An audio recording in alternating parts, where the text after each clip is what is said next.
Hello, and welcome back to the Mathematicians Podcast, the show where we follow the fascinating stories behind the people that count in the history of mathematics. I'm your host, Benjamin Cornish, and today we're stepping out of mathematics and into poetry to read up on a man that really should not have been left out of any databases on mathematicians, and I'm a little embarrassed to have misplaced. It's Pingala. But first, I recently attended a conference entitled Beat Up the Poets, a collection of spoken word enthusiasts. Herein, I sat and listened to a talk on modern poetry for the post-Miranda era. The speaker was essentially encouraging us to always speak in beats. Always. And it was a good conference. But I thought, to do today's mathematician justice, I should step out a little of my own comfort zone and try a one-take beat poem. Pingala, Pingala, contribution singular, a typical contrarian, joint mathematician and grammarian, developed syntax matching better than anyone. Born in the 2nd century before the Common Era, grew up somewhere in India, but I can't be any clearer. Started spitting verse in the late sutra style, which needs careful commentary to decipher, which can take a while. 1,000 years later we see a commentary emerge, but academic tracts lack tracks, less rap, more dirge. His main work was a piece of Chandaḥśāstra, a love poem dedicated to speech was what he was after. Wrote down his thoughts, intricate like alabaster, gave it a name that's easy to rhyme with, called it Chandaḥśāstra. Roughly translates from Sanskrit to a treatise on prosody, a study on the rhythms and sounds of poetry, just beats, no melody. Tried to compress the vowel-consonant sandwich, and you can test the patterns of stress and intonation in language. Remember, Vedic verse was an oral tradition, and careful pronunciation essential for divine petition. Position the composition with precision in your brain and say the words exactly the same each time you say your refrain. So, if you found it important to have repeatable verse, you'd find different accents or language development occurs. In 2001, India's languages numbered 1,600. With such diversity, no wonder some priests blundered. The gods thundered with rage, but have you heard the sage? One nerd took the stage. Pingala took to the page. Consider the way we structure our speech. Not the content, just the sound of each word as it's heard. Syllables first, second and third, or lots more if you're a philologist. Philologist. Philologist. That word makes me loll, with the other sounds lulled, with the stress of the second sound. Do you get the gist? Even if you subtract the lull from philologist, you can't say the remains without staying in the same place. Theogist. From 4 syllables to 3, the analysis of emphasis matches my hypothesis that the second beat is the one we stressed. Philologist to theogist. The rest is less strenuous. But if we're generous and drop the stressed O, again from theogist to thegist, my premise of emphasis takes a different genesis. Now the focus changes from second to first. Now the locus of main phase has threatened to burst. Consider thegist or thegist. Neither a word, but I'm betting you heard one of them wrong and one of them correct.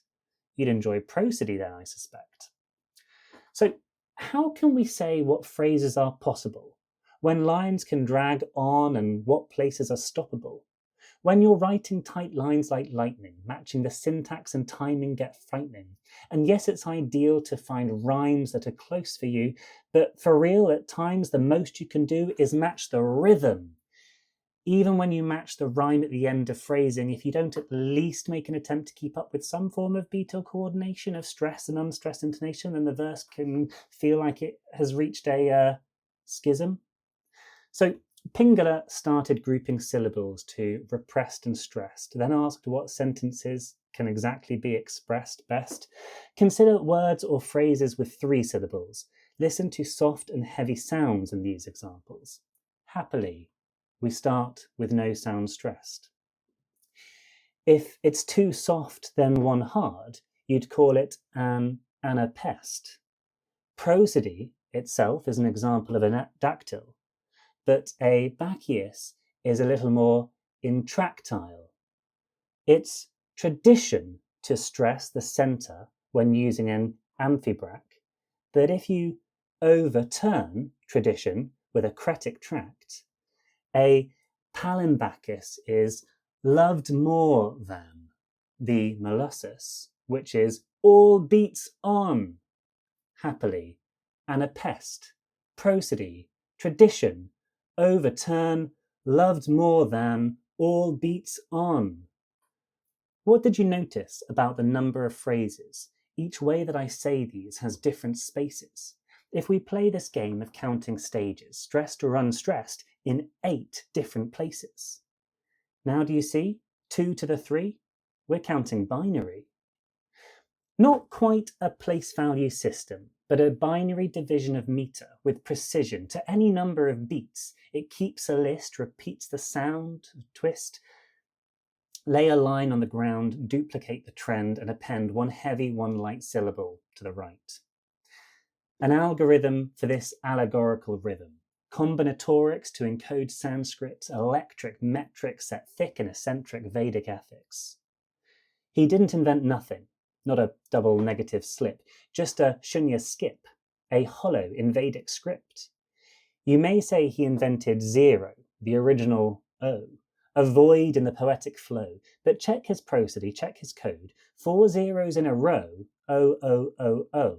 In his binary enumeration, count kicks off with a singulation. In his oration, the first glitch in the calculation, we remember forever the world's first off by 1 error.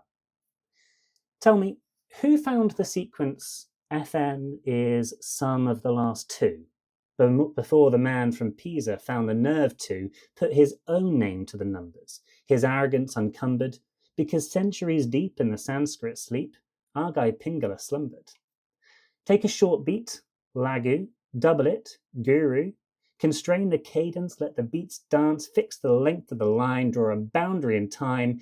Now, how many ways can you play with that last line?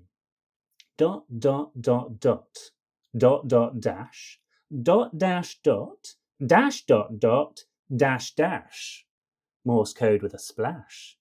Fibonacci can talk trash, but if he were still alive, Pingala would say, bro, I can count to 5. Dot, dot, dash. Let me talk some more trash. On a certain triangle, one's along the diagonal, sum the 2 terms above, and praise the rational creator Blaise Pascal. But hold on, wait a minute. Draw an oblique line across the terms, do you see it? Sum the binomial coefficients, and if Pascal was so efficient, he'd give credit for the innovation in debit to Fibonacci's manifestation. But where's the origination? A nod to the first creation. Pascal and Fibonacci are just bricks in Pingala's foundation. Step away from Western illumination and see the seismic erosion of the ancient equation of a Vedic verse vibration. Look at the objects, look at the frame. I see the logic, but where is the name? Where is Pingala in the golden ratio? Where is the credit for the Vedic flow? In the objects, in the maths, in the history. Why is the architect still a mystery? And that's all we have time for today. This is my last pre-recorded episode before my new baby arrives. If you're listening to this, she must have already arriven, because I'm going to be releasing this in a separated, syncopated way. But I will be taking a long writing break. And as such, I don't know who I'm going to be focusing on next time, so I can't tell you what's coming up next. But as I am releasing these in in a measured, staggered way, hopefully you won't have to wait too long to find out who it's going to be. In the meantime, please come and talk to me on Blue Sky at mathematicians-pod, or you can support my paternity leave on Ko-Fi with the link in the description below. Until then, goodbye.